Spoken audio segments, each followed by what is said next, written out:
segunda rodada aí, que é a migração e o potencial de crescimento das classes sociais também. É um dado muito interessante, porque gerava uma discussão. Outro dia um economista, o Roberto Mendonça, que colocou no Estadão que o Nordeste ele teria, não repetiria o crescimento das últimas décadas, porque você tem uma Bolsa Família, você não vai colocar duas Bolsas Famílias, então esgotaria o efeito da Bolsa Família. A dinâmica do desenvolvimento é outra, né? A partir do momento que você cria um mercado de consumo, o desenvolvimento ganha um dinamismo próprio aí, que não independe ano a ano aí das transferências. Né? Mas vamos discutir então a migração e o potencial de crescimento das classes sociais. Eu queria convidar o Eduardo Pagnani, que é economista da Unicamp. Bom dia a todos. Queria cumprimentar o companheiro por mim, agradecer ao Nassif pela oportunidade que estamos dando. Eu vou procurar fazer uma análise um pouco mais ampla, né, sobre essa questão da pobreza. Eu acho que fiquei muito feliz com a forma como a ministra colocou a questão, porque muito tem sido creditado ao Bolsa Família, todo esse processo extraordinário que nós tivemos recentemente no Brasil. Eu vi aqui recentemente saiu de uma matéria da OCDE, um relatório da OCDE, em que ela mostra que o Brasil tem avanço extraordinário na redução da pobreza. Jamais se viu a pobreza e a desigualdade caírem tão depressa. E quando você vai ver o corpo da matéria, eles acreditam esse avanço todo ao Bolsa Família. Né? Será que o Bolsa Família explica esse fenômeno? Só o Bolsa Família? Né?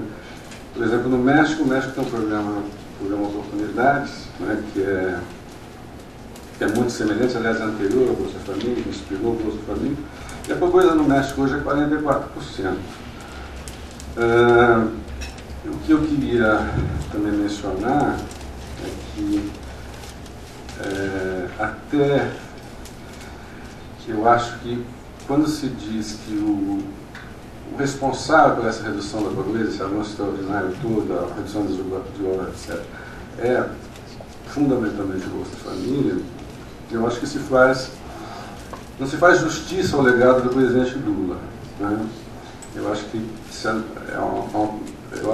o legado do Lula é muito maior, do segundo governo Lula, quero deixar claro, é muito maior do que o Bolsa Família. Né? Eu queria começar dizendo aqui, como o Nassif colocou, o Brasil ou uma coisa ou outra. Né? Então nós vivemos,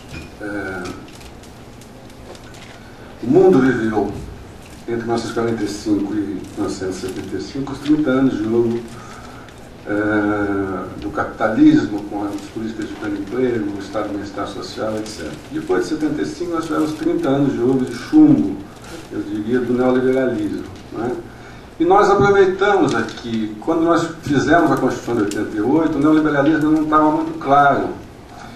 E ainda estava num processo de emergência. E as forças que lutavam contra a ditadura militar estavam pensando em mudar a política para o regime militar e pensaram no Estado de Bem-Estar Social inspirado na experiência da social-democracia europeia do pós-guerra. Então nós construímos um negócio extraordinário, né, que são as políticas universais, a seguridade social, etc., inspirado na experiência europeia do pós-guerra. Mas, quando entramos no 90, todo esse avanço foi negado. Né? Você passa a ter uma nova, a ideia toda do Estado mínimo. Né? Então, ao invés de você ter direitos trabalhistas, você vai ter flexibilização. Ao invés de você ter o Estado de Bem-Estar Social, você vai ter o Estado mínimo. Ao invés de você ter a Seguridade Social, onde todos têm o direito ao mínimo, independente da sua capacidade de contribuição, nós vamos ter o seguro social. Ao invés da universalização, nós vamos ter a focalização exclusiva. Essa é uma agenda que foi seguida, que foi ditada nos anos 90, eu diria que até 2004, 2005, pelo Banco Mundial, Fundo Monetário Internacional, toda a América Latina, né? México, Chile, o Chile e o México tem um programa que é Oportunidades, que é dessa época, o Chile tem Fluentes, no Brasil nós tivemos Bolsa Família, eu estou falando dos anos 90, né? E a ideia toda é o seguinte: para erradicar a pobreza basta uma estratégia, programa de transferência de renda, é esse que o neoliberalismo, o Estado Único pregava, né? E aqui tem uma outra questão muito complicada, é a seguinte: quem é pobre? Né? Pobre é quem ganha um salário mínimo? Não. Ele definiu que pobre é quem ganha $2 por dia, R$120 por mês. Tá certo? Quem que sai da pobreza? Quem ganha mais de R$120. Tá certo? O jeito que ganha R$180 não é pobre. Tá? Quer dizer, qualquer programa social que beneficie uma pessoa que ganha R$160 não é focalizado. Tá? Qualquer programa social que pague um salário mínimo não é focalizado. Por exemplo, seguro-desemprego, previdência, tá? Isso não é visto como uma política que beneficiava os ricos. Tá? Daí vem as reformas da Previdência toda. 9 países da América Latina fizeram a reforma da Previdência na década de 90. Vários do leste europeu, vários na África. Né? Esse pessoal dizia o seguinte: para erradicar a pobreza, não precisa de salário mínimo. E dizia o seguinte: para erradicar a pobreza não precisa do crescimento econômico. Né? Essa agenda do Banco Mundial, etc., aqui no Brasil nós tivemos os chamados economistas da pobreza, né?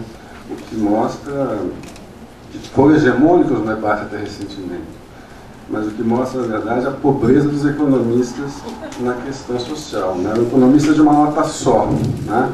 Só com programa de erradicação, só com programa de transferência de renda você consegue erradicar a pobreza. Na verdade, o que está por trás disso é dessa opção preferencial pelos pobres, é um ajuste fiscal. Porque é um programa de transferência de Bolsa Família, por exemplo, ele custa 0,6% do PIB. A Seguridade Social gasta 8% do PIB. Portanto, você desmontar a Seguridade Social e fizer só isso, tá certo? Você tem uma redução do gasto social e, portanto, sobra dinheiro para a gestão financeira. Muito bem, esse foi o cenário, né, dos anos 90 até 2004, 2005. Tá certo? Eu acho que o segundo governo Lula tem uma guinada importante. Eu dediquei mais de uma década da minha vida criticando essa visão. Tá certo? Felizmente, a realidade veio mostrar sua falácia. O que explica esse notável movimento que ocorreu especialmente a partir do segundo Lula? 5 pontos. Tá certo? Primeiro, crescimento econômico. Mostra para mim um quadro, problema extremo no mundo, dados do Banco Mundial, tá certo? O que acontece entre 80 e 2001? A população no mundo, a pobreza no mundo cai de 40% para 20%. Em pleno neoliberalismo, uma coisa fantástica. Mas onde é que caiu? Na China. E na Índia. Na China e na Índia. Certo? A China tem Bolsa Família? Não. Por que caiu a pobreza no mundo na China? A pobreza no mundo na China caiu porque a China cresceu nesse período a taxa 9% ao ano, tá certo? Está difícil vocês verem ali. A China cresceu a 9% ao ano nesse período todo. O Brasil, esquece essa tabela, está difícil vocês verem. O Brasil cresceu na década de 90 a 1,7%. Tá certo? É um dos 4 piores taxas de crescimento que nós temos aqui. Tá claro? Então, a primeira questão é o crescimento econômico. É o crescimento econômico. Eu não vou mostrar a tabela, senão eu não vou ter tempo. Tá? Com o crescimento econômico, essa é a principal questão. Quer dizer, nós tivemos uma queda no PIB, do PIB per capita, né? E a partir de 2005, 2006, tá certo? Há uma guinada, né?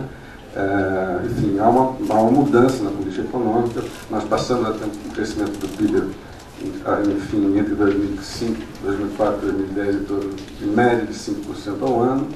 Né? Houve uma guinada, pela primeira vez em 25 anos, a questão do crescimento econômico volta a fazer parte da agenda do governo, né? Isso não existia. Né? E com essa guinada, um dos pontos fundamentais para isso foi o aumento do crédito. Né? O crédito aumentou de 20% para quase 45% do PIB. Estou falando do BNDES, da Caixa Econômica do Brasil, o Pronaf, que a ministra mencionou. Né? Isso vai criar um círculo virtuoso sobre a economia, né? No mercado de trabalho. Teve um aumento do emprego formal, foram criados mais de 16 milhões de empregos formais. Né? A queda do desemprego, nesse período o desemprego caiu de 12,7% para 5%, né? O aumento da produtividade, etc. Segundo, enfim, essa questão central, né? O crescimento econômico. Né? Houve, a partir daí, uma mobilidade social ascendente. O segundo ponto, crescimento. Segundo ponto, salário mínimo, gente. O salário mínimo cresceu em termos reais entre 2000 e 2011, 100% em termos reais. 100% em termos reais. Esse é outro fator que explica o dinamismo econômico e a melhoria das condições sociais. Terceiro ponto importante, as políticas universais. Tá certo? Quero chamar a atenção para a Previdência Social, para a Seguridade Social. A Seguridade Social, a Previdência Urbana, hoje, possui 17 milhões de beneficiários diretos. Tá certo? A Previdência Rural, cerca de 8, quase 9 milhões de beneficiários diretos. E o BPC, que a ministra mencionou, são quase 4 milhões. Né? Somando isso tudo, dá mais ou menos 33 milhões de pessoas. Mas o seguro-desemprego, são todas as coisas criadas pela Constituição de 88. Né? Previdência urbana, previdência rural, o seguro-desemprego, o benefício de prestação continuada da luz. Isso foi tudo criado, são as chamadas políticas universais, né, que o Estado mínimo era contra. Isso tudo, em termos de beneficiários diretos, são 33 milhões de pessoas. Se você colocar os beneficiários diretos mais os membros da família, que são mais 2 pessoas, tá certo? Nós vamos ter cerca de 90 milhões de pessoas no Brasil que, direta e indiretamente, recebem um salário mínimo e se beneficiam disso. A maior parte desses benefícios são o salário mínimo. 100% da Previdência Urbana Rural é salário mínimo, 100% do BPC é salário mínimo, quase 80% da Previdência Urbana é salário mínimo. Tá certo? Então vejam, eu tenho quase 90 milhões de pessoas, quase a metade da população brasileira, que direta ou indiretamente se beneficiem dessas políticas universais. E nesse período eu aumento o salário mínimo praticamente o dobro, tá certo? É isso que vai ter um impacto extraordinário do ponto de vista, também vai ter um impacto extraordinário do ponto de vista da melhoria da condição de vida, etc, etc, etc. Tem estudos que mostram que, se não fossem esses benefícios da Seguridade, a linha de miséria, a linha de pobreza dos idosos, que hoje é em torno de 10%, seria em torno de 70%. 70% dos idosos brasileiros estariam abaixo da linha da miséria, hoje é 10%. Esse conjunto de benefícios, 80% dos idosos no Brasil hoje tem como fonte de renda pelo menos a Previdência Social. A média na América Latina é 30%. Certo? Então, esse é um segundo ponto importante, né, sobre o que explica esse processo todo. Né? Quando a gente analisando as coisas, a gente fica meio revoltado, né? Então, esse documento da OCDE que eu li aqui, saiu anteontem. O Brasil tem avanço extraordinário na redução da pobreza. Muito bem, jamais se viu a pobreza igual a caetano de pressa. Tá certo? Aí eles dizem assim, mas apesar de chegar a um país sólido e com melhorias, a OCDE defende que o Brasil deveria promover reformas ortodoxas, como a da Previdência Social. Tá certo? Ao enfatizar a importância do Bolsa Família, a OCDE minimiza, por exemplo, o papel do salário mínimo como motor do consumo, importando o desenvolvimento brasileiro. Quer dizer, esse é o senso comum que as pessoas têm, né, sobre o que acontece no Brasil, né, o que é, do meu ponto de vista, um equívoco. Né. Em quarto lugar, são as políticas de combate à pobreza, e sem dúvida nenhuma o Bolsa Família é o programa extraordinário pelas razões que a ministra colocou. Mas também tem outros programas de combate à pobreza. E tem várias políticas de assistência social que estão sendo seguidas. Políticas de segurança alimentar, o PRONAF, que foi mencionado, né? Eu não consigo enxergar lá, 5 minutos. O PRONAF, que foi mencionado, né? Programa de microcrédito produtivo, programa de economia solidária, tem políticas para a juventude, para o jovem, territórios da cidadania, etc. Portanto, o que eu queria mencionar é que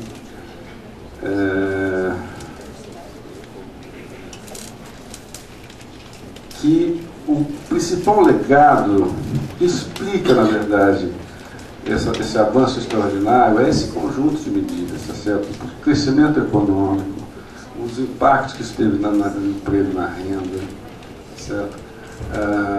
O salário mínimo, o impacto que o salário mínimo vai ter sobre as políticas de previdência social, né, que basicamente são baseadas nela, né, e também o programa de Bolsa Família e as outras políticas. Né. Então,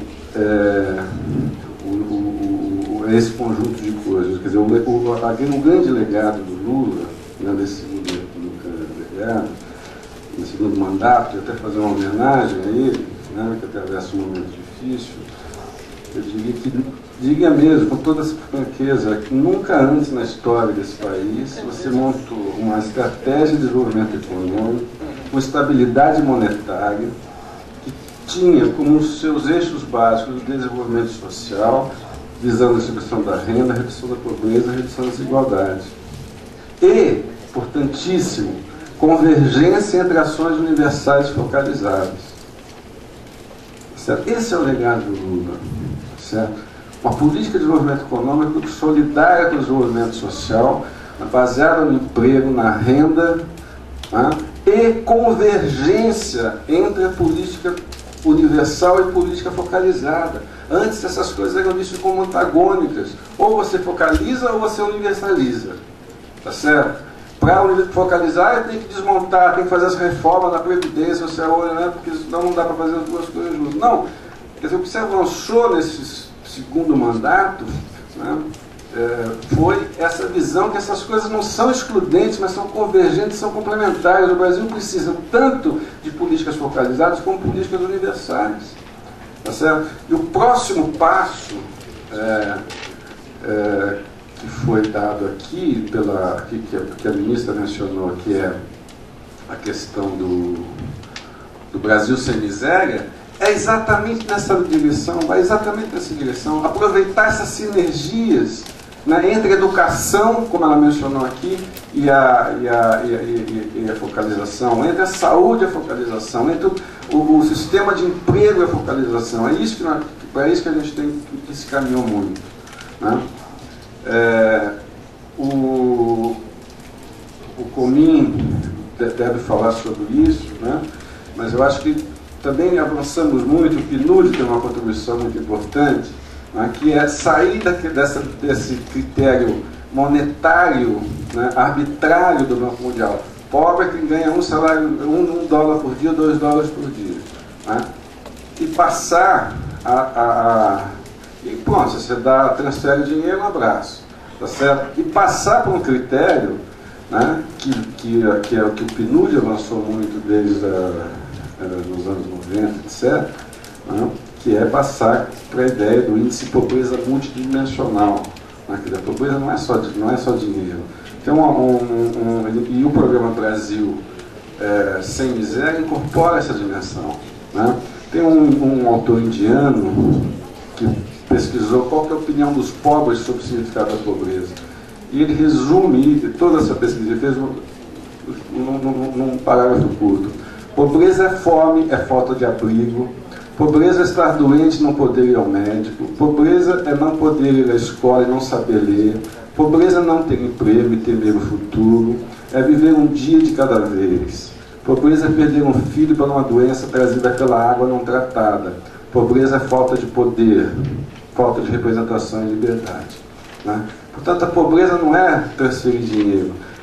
Nós temos que ter políticas focalizadas, mas não é possível você resolver a questão da pobreza se você também não tiver articulação com as políticas universais. Né? Para finalizar, eu queria mencionar 3 pontos que eu acho que é importante vocês prestarem atenção do ponto de vista das migrações. A primeira é a questão do campo. Certo? O campo brasileiro, ele tem apresentado as taxas de crescimento do PIB, são as maiores, tá certo? A redução do Gini no campo é muito maior do que a urbana. Né? Só para vocês terem uma ideia, essa chamada nova classe média do campo passou de 20% da população rural em 2003 para 35% agora e deve chegar a 50% em 2004. Né? Tem um indicador aqui que mede o índice de felicidade futura rural. Né? Nós passamos a Dinamarca, tá certo?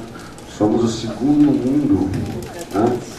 do que deve indicar. Para que nós devemos isso? Ao Bolsa Família, à Previdência Rural, tá certo? Ao BPC, ao PRONAF, à Segurança Alimentar. Né? Queria dizer para vocês que o dado do censo mostra que o êxodo rural caiu pela metade entre 2000 e 2010, né? Por conta dessas políticas todas. Né? Quero citar uma outra política que muita gente não cita, que é o programa Luz para Todos. O que é o Luz para Todos? Você colocou... Oi? Levar do século XIX para o século XXI. O século XXI, exatamente. Quer dizer, nesse período você colocou, beneficiou 13 milhões de pessoas. 13 milhões de pessoas, você praticamente universalizou a eletricidade rural no campo. Né? Hoje, o grande problema do Luz para Todos é levar a luz para o Amazonas, que é mais complicado. Tá certo? Agora, o que acontece quando um sujeito tem luz em casa? Passa do século XIX para o século XXI. Aí ele vai comprar geladeira, vai comprar fogão, vai comprar internet, vai comprar isso, vai se conectar. Eles têm um impacto sobre o consumo, sobre a renda, sobre... Tá certo? Enfim, essas são uma política também importantíssima. Outra questão, acho que a educação é um negócio importante. Tudo bem, os indicadores educacionais são ruins, etc. Mas nós temos algumas coisas muito importantes aqui. As pessoas estão na escola, as crianças estão na escola. Outra coisa importante, a educação infantil aumentou muito. As pessoas estão na educação infantil. Eu tenho umas tabelas aí, mas não vale a pena mostrar porque não vai dar tempo. A taxa de alfabetização entre as crianças de menor idade caiu bastante. O número de crianças, número de pessoas que estudam com 11 anos ou mais de estudo aumentou em uma década de 21% para 40%. Tá certo?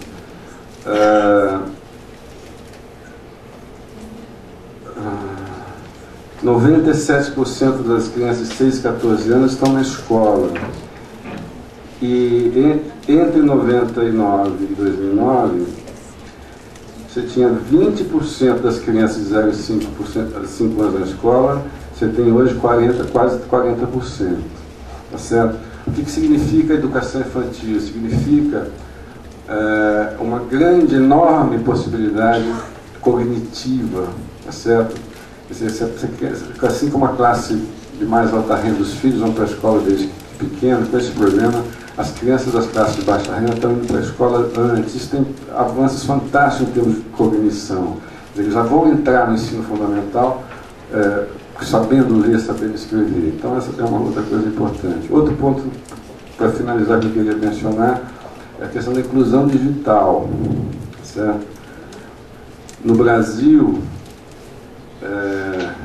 só para vocês terem uma ideia, rapidamente,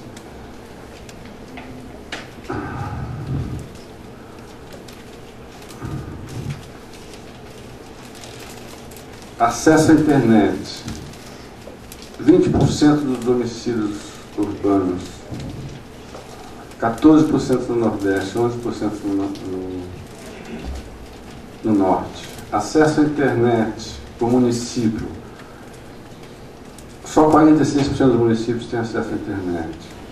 Amazonas, Maranhão, Pará, Paraíba e Piauí, menos de 10%. Se você pega o dado de acesso à internet por renda da família, só 2% dos domicílios com renda até um salário mínimo, só 4% com renda de 1 a 2 salários mínimos, só 14% de 2 a 5 salários mínimos. Essa é uma outra coisa importante, porque o governo está fazendo um esforço extraordinário em termos de, até 2014, massificar, implantar banda larga no Brasil. Tá certo? Eu podia falar sobre isso.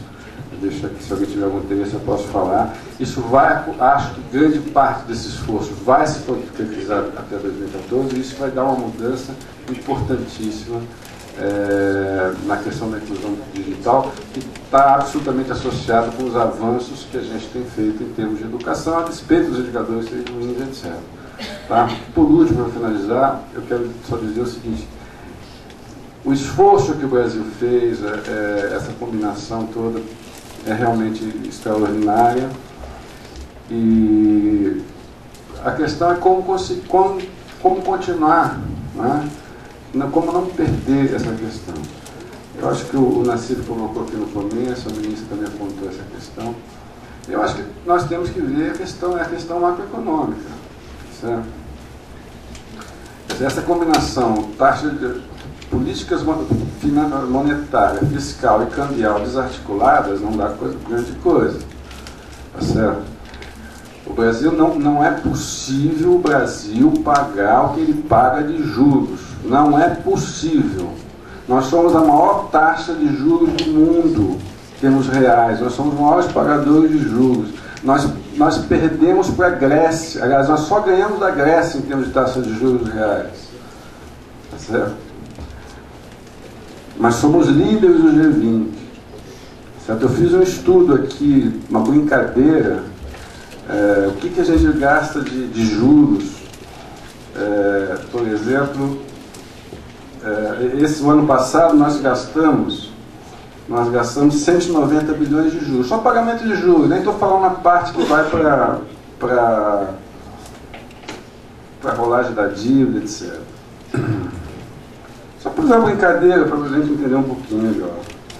O ano passado nós pagamos 190 bilhões de juros. Esse ano parece que vão pagar 250 bilhões de juros. Então, um ano de juros dá para financiar 63 anos de programas de alimentação e nutrição, onde está incluído alimentação escolar, Pronaf, etc, etc. 63 anos. Seria suficiente para financiar mais de 5 anos do gasto de assistência social, 32 anos de orçamento do desenvolvimento agrário, certo? Dá para financiar 27 anos de habitação popular e por aí vai, tá certo? Então vejam, o que os economistas ortodoxos dizem? Dizem o seguinte: para o Brasil reduzir os juros tem que cortar gastos correntes, tá certo? É uma estultice. O que é gasto corrente? É tudo que nós vimos aqui até agora. É tudo o que está dando, é o gancho para que a economia brasileira cresça, baseado no mercado interno, como a gente está vendo aqui. Certo? Não tem o menor sentido, quer dizer, é impossível. O Brasil tem que decidir, tá certo? Ou você faz uma política que beneficia milhões de destituídos, ou faz uma política que beneficia algumas dezenas de pessoas do mercado financeiro. Claro, esse é um ponto que eu deixo aqui para reflexão e para discussão. O Nassif, muito obrigado mais uma vez, agradeço muito, obrigado a vocês pelo tempo, muito obrigado. Obrigado. Só duas observações rápidas. Uma sobre essa visão multidimensional da pobreza. Eu acho que um dos primeiros seminários de políticas sociais, há uns 10 anos, havia um focalista, até sumiu ultimamente, que ele dizia o seguinte: teve uma melhoria substancial de renda dos anos 90 porque a renda familiar aumentou. Daí, quando você ia ver os números, o que aconteceu? A mulher, o marido, ele dava conta, digamos, da família. Com a crise econômica, a estagnação da economia, a mulher foi trabalhar também. Então se computava aquilo como um ganho monetário. Só o que ela deixou de prestar de serviços para a família e na educação de filhos. Naquela época eu conheci o presidente latino-americano do McDonald's. Ele falou: olha, nós somos em 2 irmãos, filhos de um taxista. Meu irmão hoje é alto funcionário do Santander, eu sou aqui do McDonald's, e graças ao quê? Ao fato, ao apoio que recebia da mãe dentro de casa. Isso aí não é confortável, né? Aliás, nem as feministas gostam, porque acho que o papel da mãe, que foi para segundo plano, o papel da mãe é fundamental, principalmente para a classe pobre. E um outro ponto importante é essa questão que se vê aí a maneira como mudou o modo de pensar brasileiro em relação aos problemas. Pobre era problema, hoje é saída. O gargalo, que muita gente fala, você não pode crescer porque tem gargalo, o gargalo é motor do desenvolvimento. Porque gargalo, o que é? Demanda reprimida, que você não consegue atender. Se você tem a demanda, você viabiliza o investimento. Então, isso são algumas das visões que, a duras penas, o país aprendeu que não era problema, era alavanca de desenvolvimento. Professor Luiz, eu posso estar equivocado, se eu estiver, por favor, sobre Covid. Uma vez eu acho que vi uma declaração do senhor dizendo o seguinte, que quando se fala em déficit da Previdência, seria algo como se dissesse o déficit da Marinha, o déficit do Judiciário. É isso mesmo? Eu gostaria que o senhor estendesse um pouquinho mais, caso tenha entendido corretamente.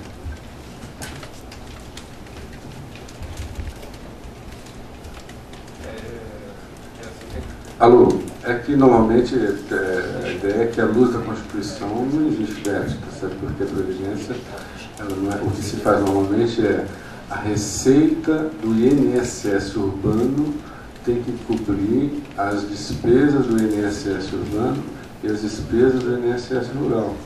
Né? O INSS urbano é superavitário hoje, tá certo? E o INSS rural não tem que ser coberto pelo INSS urbano.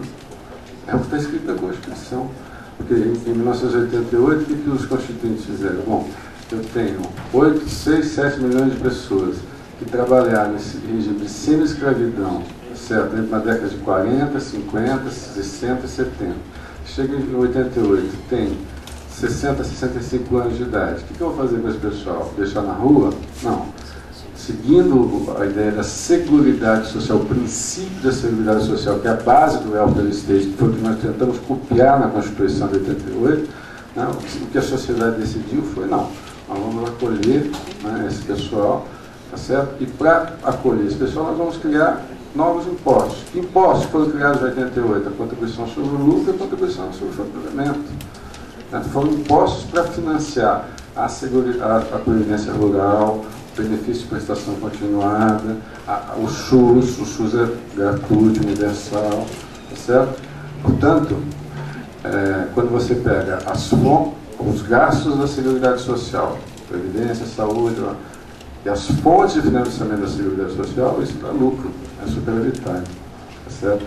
O que o Ministério da Previdência Social de todos os governos, desde 1988, faz inconstitucionalmente, é apresentar mensalmente dados onde diz que a previdência urbana tem que cobrir os dois. É interessante esse ponto. Você pega o clube de futebol, ele é isento de previdência. O que significa? Que ele não recolhe para a previdência, mas seus funcionários recebem da previdência. Então isso é uma política para ser bancada pelo conjunto da sociedade, através do orçamento e através dessas contribuições. Então quando você jogava tudo no bojo da Previdência Urbana, o que acontecia? Teve uma grande discussão quando o Nelson Machado, ministro da Previdência, separou essas contas. Separou as contas e mostrou essa superavitária. Eu tinha uma discussão com alguns colegas que falavam, não importa a conta, importa que no geral é deficitário, mas claro que importa a conta. Se você pega todo o conjunto de políticas sociais e joga na Previdência Urbana, significa que a conta vai ser cobrada do aposentado urbano. Então, no fundo, quando você fazia aquela metodologia incorreta, desonesta de cálculo das contas da Previdência, não era meramente um erro contábil, era uma visão política para jogar conta exclusivamente em cima da Previdência. Então é o seguinte, você tem uma política social? Tem. Você quer beneficiar clube, beneficiar pequena e microempresa, beneficiar isso, beneficiar aquilo, discute politicamente, mas você não pega a conta e joga em cima da Previdência Urbana, que sempre pagou a conta, né? Seja no aumento de contribuição de empresas, dos trabalhadores e do desestímulo à formalização do trabalho. Né? Isso aí foi um dos grandes encontros aí dos anos 90. Bom, acho que nós estamos fazendo. Luciana Jacu, do MDS. Eu queria parabenizar o seminário, mesmo que a gente está tendo um debate de tamanha importância, a gente está cruzando os temas centrais do Brasil, a política social, a política econômica, os direitos à competitividade. Nós estamos falando de desigualdade e pobreza e estamos falando de direitos sociais. Né? Acho que o Toninho colocou muito bem, nossa temática é uma temática de direitos, principalmente no campo das políticas sociais, e do link entre os debates de direitos, debate de desenvolvimento, debate de oportunidades, e acho que é isso que o Brasil tem trazido de diferente nessa década, com essa evolução, não é, que temos tido nesse campo social. Mas eu queria comentar especificamente a colocação do Toninho muito interessante de que não existe lei pela metade, né? E até como que o Brasil sem miséria se insere nesse debate. Não há dúvida, né? Nós temos direito pela metade, não temos que falar em construção de direitos, mas nós temos que falar em construção, né? Nós estamos construindo direitos. Direitos sociais não se constroem por um programa, né? E não cabe ao Brasil sem miséria essa tarefa de realizar os direitos, mas de apoiá-los. Os direitos são realizados pelas diversas políticas, pelo Estado brasileiro, com um compromisso do Estado brasileiro com a população. Qual é o papel do Brasil sem miséria na efetivação dos direitos sociais? É resgatar uma população que nós sabemos que está ficando fora do processo de redução da pobreza e do crescimento e trazê-la junto. É não aceitar que uma população fique à parte, é não aceitar a margem. Existe uma população que está tendo uma dificuldade. Nós estamos identificando descolamento de acesso a determinadas políticas, é preciso olhá-la com atenção. Isso não significa nem que esse programa é alternativa a outros programas, nem que a responsabilidade do Estado se restringe a ele. Para falar em termos do MDS, trazer uma contribuição para esse debate, o MDS continua executando as suas responsabilidades no plano das demais políticas sociais que do Estado. O Brasil sem miséria é uma intervenção nova, com esse compromisso, né, de que nós não podemos deixar uma população à margem ou num ritmo diferenciado. Reduzir desigualdade é olhar também os que estão ficando menos capacitados de aproveitar essas oportunidades, mas nós continuamos plenamente responsáveis pelas políticas setoriais às quais nós estamos incumbidos. Por exemplo, a política de segurança alimentar, responsabilidade do Ministério do Desenvolvimento Social e que não absolutamente se limita ao atendimento desse público, à política universal de assistência social, à política de transferência de renda. O programa Bolsa Família continua atendendo não só aquelas públicas de R$550, continua, não é, com a sua pública, assim como as outras políticas continuam, inclusive, no caso do MDS, a política de assistência, que, como eu disse, no campo de serviços tem um atendimento e uma responsabilidade universal, como tem as políticas de educação, a política de saúde, outras políticas sociais, cujo escopo está definido pela Constituição de 88. Eu queria lembrar a questão da linha de pobreza de 70, né? Nós estamos operando uma linha que é uma linha de uma política pública do Ministério e uma das políticas importantes nessa trajetória nacional. Uma das linhas do Bolsa Família é a linha 70, é a linha que marca a população de extrema pobreza e é a linha por onde nós achamos que devemos começar o nosso compromisso e esse esforço do governo de não deixar de olhar com atenção para uma população que tem vulnerabilidades expressivas. Isso significa que o governo está se descompromissado de olhar os demais grupos? Absolutamente. Não é um descompromisso, é uma declaração de um compromisso expressivo com essa população extremamente pobre e de pactuar com os entes federados e com as políticas sociais esse esforço localizado. sem dúvida, a Constituição do Direito ultrapassa muitíssimo, né, muitas vezes sem miséria, mas eu não tenho dúvida de que nós temos aí uma responsabilidade efetiva com essa população que o Brasil Sem Miséria pretende articular no plano das políticas públicas. Eu acho que a gente tem um debate muito importante, desafios enormes, sem dúvida a educação é um deles, né, o saneamento, e eu acho que esse fórum permanente das políticas sociais é absolutamente importante. Importante para nós do governo, importante para a academia, importante para a sociedade e importante para nos permitir aprofundar esse debate de forma permanente. Posso comentar? Eu acho que você ia comentar também, depois de você, por favor. Não, por favor, depois de você. Não, eu queria, achei pertinente todas as colocações, essa questão do sonho parlamentar, né, que o Comim colocou. O que eu percebo é o seguinte, nós estamos lidando, você mudar a saúde no Brasil, lidar com a educação no Brasil, mudar, são processos de longo prazo, é muito complicado isso. Eu lembro aqui a trajetória do SUS. O SUS foi pensado na década de 70 por um conjunto de médicos sanitaristas que eram contra a política de saúde da ditadura militar. Foi uma luta enorme, complicadíssima, foi na Constituição. Aí na década de 90 vem o Collor, vem não sei o que, uma contra-reforma, o pessoal continua engajado e consegue avançando, vai. E a coisa vai avançando. É uma luta, mas é uma luta, cara, que não é fácil. Eu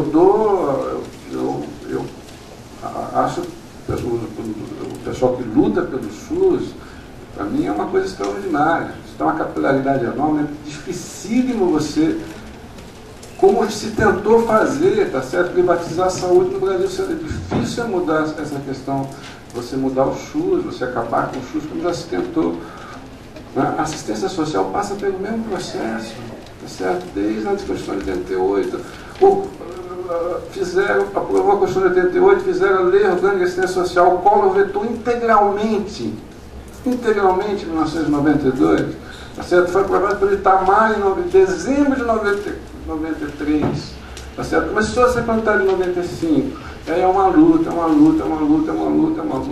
e vai. Depois entra o Bolsa Família com uma estratégia única, tá certo? Aí o pessoal da assistência social fica bravo, tá certo? E vai, aí embaixo, entra de fome zero, Depois de 2006, 2007, as coisas começam a se equilibrar e começam agora, felizmente, a ir convergindo, tá certo? E o Programa Brasil Sem Miséria ainda é um avanço, não é ideal, mas a coisa está avançando, etc. A educação é a mesma coisa, tá certo? Então a gente está falando de processo. Agora, o que é fundamental? O fundamental é, se a gente crescer 1,5% ao ano de PIB, esquece tudo isso, tá certo? Não é que a Previdência é inviável, o país é inviável, tá certo? Então o que nós conseguimos nos últimos anos foi a gente ter um crescimento, voltou a agenda, isso cria uma sinergia positiva, tá certo? Por aumento de arrecadação, melhora dos indicadores macroeconômicos, etc. O que abre um espaço para que essas coisas continuem avançando, tá certo? Acho que essa é a questão fundamental que a gente não pode perder de vista. A questão da educação, é evidente que os indicadores são ruins, tá certo? Agora, o que eu gostaria de lembrar é o seguinte: nós colocamos 98% das crianças estão na escola, tá certo? Há 20 anos atrás era 70%, tá certo? Isso não é pouca coisa. É evidente que agora o problema é a qualidade, né? Agora, a qualidade também está ligada, como foi mencionado aqui, à questão da família. Quer dizer, uma família que passou desempregada, tá certo? Durante 10 anos, que, como o Nassif mencionou no começo, nos anos 90, desemprego, etc, etc. Desorganiza a família, desestrutura a família, o pai começa a beber, separa, o filho entra na droga. Essa família desestruturada não vai ter base para educar os filhos, tá certo? Então, se você, de novo, com emprego, reorganiza as famílias, etc, etc, etc, isso vai ter uma base melhor para essa educação. O fato de você ter mais crianças na escola, de aumentar o fato de você ter educação infantil, eu mencionei isso, que é uma coisa extraordinária. É muito recente, 30% 30 ou 40% das crianças estão na pré-escola, tá certo? Isso é coisa de rico, agora os pobres estão... É aí que eu acho, que né, toda a questão da cognitiva, né, já vai chegar no primeiro grau com, sabendo ler, sabendo escrever, então já vai facilitar o aprendizado, etc. O que eu acho é que em 10 anos, 15 anos, tá certo? Nós vamos ter melhorias extraordinárias. Se você ligar isso com a questão da internet, por exemplo, o governo tem programas importantíssimos nessa área, né? Que é a ampliação da banda larga para 100% das escolas, 100% dos órgãos públicos da saúde, 100% de todos os estabelecimentos públicos até 2014. Você está fazendo uma mudança importante. Tem vários programas de educação, internet de banda larga em todas as escolas urbanas, internet de banda larga em todas as escolas rurais, né? Então são esforços, né, que no longo prazo, quer dizer, enfim, eu sou muito otimista desde que a gente continue crescendo, continue incorporando as pessoas, etc. Né? Então a questão do meio sonho depende do período que você quer realizar esse sonho. Eu sinceramente, tenho milhões de problemas, etc, né? Essa questão econômica que você colocou para mim é gravíssima, né? A gente continua exportando matéria-prima, tá certo? Não tem sentido isso. Mas eu estou muito... Assim, eu acho que no campo, por isso da política social, a gente está no caminho certo em várias políticas. Nossa, não está certo, está certo. Eu acho que está certo. O caminho está certo. Está resolvido? Não. Tá certo? É um processo enorme. O importante é a gente não deixar a coisa retroceder. Tá certo? Como já se tentou muito nos anos 90. Muito. Tá certo? Esse que eu acho que é o caminho. E esse sonho pode se realizar, talvez, um pouquinho mais de tempo. Assim, brevemente, eu posso dizer que, na minha opinião, um sinal de amadurecimento institucional é a nossa capacidade, enquanto país, de pensar o longo prazo. E acho que nós somos levados a pensar ao longo prazo em algumas questões ambientais, porque o mundo pensa assim, então a gente fala de 2050, 2100, mas na questão social a gente não fala disso. Lembro de quando nós estávamos no plano cruzado ainda, que eu escutei pela primeira vez a metáfora de que nós temos uma cultura brasileira de lançar foguete, mas não se preocupar com a aterrissagem, onde é que o foguete quer chegar. E talvez seja um pouco isso que eu quero dizer, assim, eu não estou criticando, acho algumas iniciativas que são feitas no que é que elas representam enquanto Estado, enquanto garantidor de direitos. Não, isso eu acho que é algo que tem de melhor esse resgate, mas acho que a nossa inabilidade, talvez, ou talvez por desconhecimento meu, e talvez eu seja injusto nesse ponto, mas eu acho injusto levantando um ponto que eu acho justo, que é importante, pensar o longo prazo, estratégias que sejam importantes para que esse resultado seja conseguido. Então é esse ponto que eu acho que é um ponto importante, de você pensar lá aquele horizonte onde as pessoas têm igualdade. E acho que esse debate, será que a gente vai a um sistema com ensino profissional, estratificado, como é que faz, como é que não faz, é o debate que a gente precisa ter. Bom, só para dar um fecho aqui, qual é o ponto que eu vejo aí de maior otimismo? Pega o SUS que foi mencionado. O SUS levou décadas para criar um grupo de competência em torno do SUS que tornou o SUS irreversível. Aliás, tornou o SUS modelo para todo esse federalismo nosso aí. Eu gravei um programa recentemente sobre educação. Daí foi lá, movimento todos pela educação, bancado pelo setor privado. Foi lá, pessoal do Ministério da Educação, sindicato, professores, foi a Associação das Secretárias de Educação. Qual foi o consenso lá? O professor tem que ser bem remunerado, porque se a profissão não for valorizada, você não consegue nada. Tem que ter as melhores condições de trabalho. Dadas essas duas premissas, tem que ser avaliado e cobrado. Então você percebe que, digamos, todas aquelas visões que eram separadas, quando você junta tudo, você chega a um consenso, vira ideia-força, e você tem toda uma movimentação no setor privado, Milo Vilela de um lado, sindicato dos professores do outro, em torno daquele consenso. É por isso que eu estou chamando a atenção para esse negócio das redes sociais, porque nós temos já esse movimento em várias áreas. Gestão e qualidade. Quando que a imprensa descobriu? 2 anos. Nós temos hoje um exército no Brasil inteiro que está sendo utilizado para quê? Para a inovação. A inovação virou bandeira há pouco tempo. Mas você está construindo partidos que estão acima dos partidos políticos. A bancada da saúde é da saúde. Seja qual for o partido político, eles são saúde. A bancada da educação é educação. Então, e essas conferências nacionais criadas aí pela Constituição de 88, eu levei um susto quando comecei a fazer montar esses programas, que eu não tinha noção da abrangência dessas conferências nacionais. Você faz uma conferência, eu lembro dos anos 90, você apertava a universidade, agora vocês vão levar a inovação para pequenas empresas. De que jeito? A gente pode até montar inovação aqui, não tem prática. Hoje você faz uma conferência nacional de inovação, em CNI, Sociedade Brasileira de Física, SEBRAE, Sindicato dos Funcionários de Laboratórios. Então, digamos, essa visão que foi magistralmente desenhada pela Constituição de 88, ganhou fôlego agora porque abemos sociedade civil. Pela primeira vez nós temos sociedade civil. Só que são fóruns assim, suprapartidários, supra-institucionais, fantásticos. Então é esse o ponto que me deixou um ânimo danado em relação ao país. E vem as redes sociais que estão fazendo revoluções em tantas partes aí, quando chega no Brasil, pega o Brasil pronto. Você tem o desenvolvimento regional, você tem os diversos grupos surgindo em todas as pontas aí. O Xavier outro dia deu entrevista e falou, pô, hoje, antes você tinha parlamento e imprensa disputando quem era o representante da opinião pública. Hoje vem uma ONG aqui com muito mais autoridade para defender um tema do que um deputado. E com blogs, redes sociais e tudo, também acabou esse monopólio da opinião na outra ponta. Né? Então, digamos, nesse sentido, quando você olha todas as pontes, não é só o governo, não é só setor privado, todas as pontes que parece que você está tendo esse...